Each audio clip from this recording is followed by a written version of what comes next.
The Siege of Silence. Historical war sleep story Leningrad, USSR, 1941 to 1944, during the 872-day siege by Nazi Germany in World War II. The Siege of Silence. They say Leningrad was built to be beautiful. Palaces along the Neva River. Marble bridges. A city of composers, poets, ballerinas, and bread. But during the war, beauty withered beneath the cold, and silence became the loudest thing. She was born deaf, but she would become the keeper of the city's last stories. The first snow. It was September 1941 when the Germans surrounded Leningrad. The railways were cut. The food lines severed. Winter came early. Anya worked in the Smolny Library, a grand place with crystal chandeliers and shelves that climbed like trees. She shelved books by the feel of their bindings. She read lips better than any letter. She kept to herself. But when the bombs began to fall, she remained.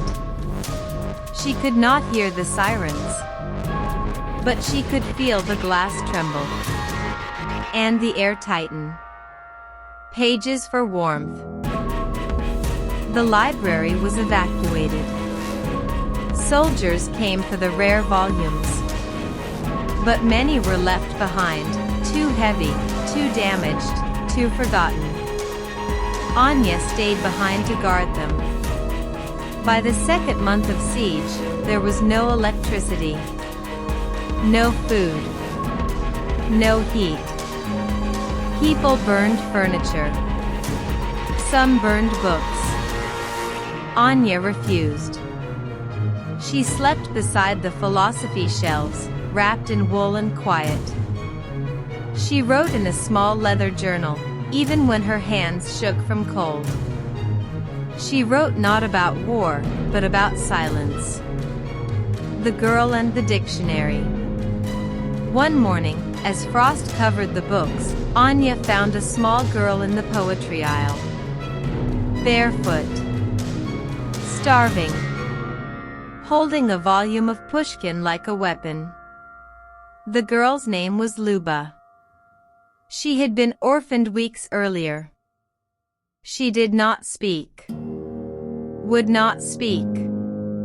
Anya touched her hand. Then wrote a word on paper. You. Then another. Safe. And then. Stay. Luba stayed.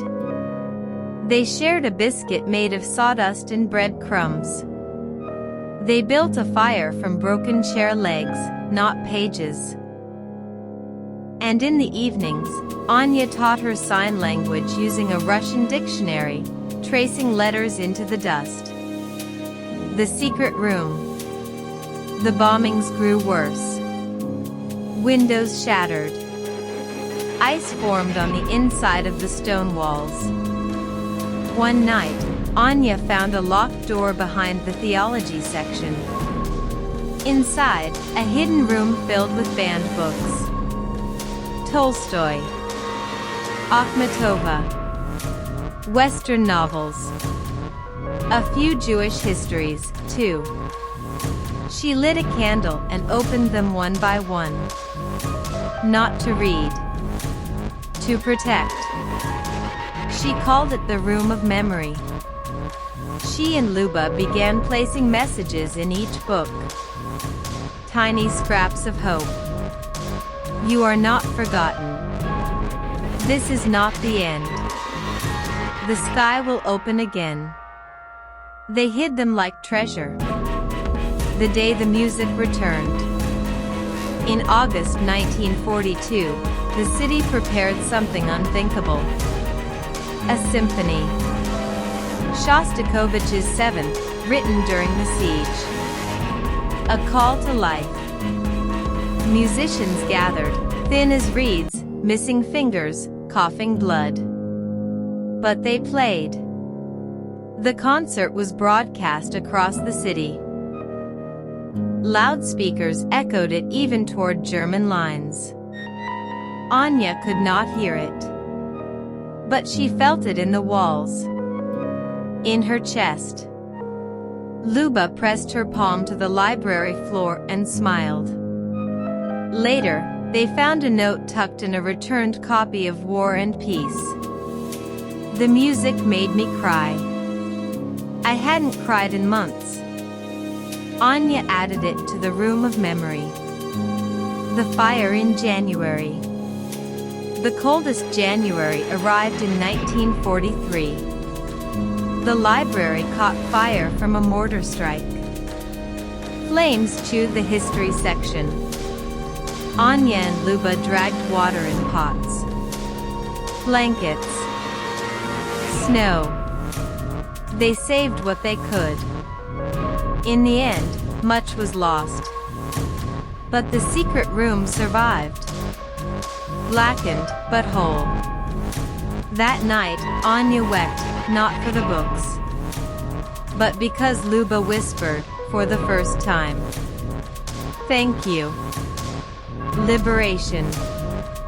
On January 27, 1944, the siege ended. The city, skeletal but standing, breathed again. Anya walked the Neva in silence.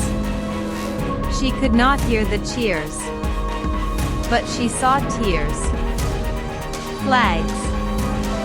Luba dancing in circles on frozen cobblestones. The library reopened that spring. Students returned. Readers. Poets. And those who found notes hidden in the pages of the Room of Memory left their own replies. You saved more than books. You saved the voice of a city. Years later, Anya never married. She lived above the library, tending its shelves, teaching Luba to become its next guardian. She passed away in 1987.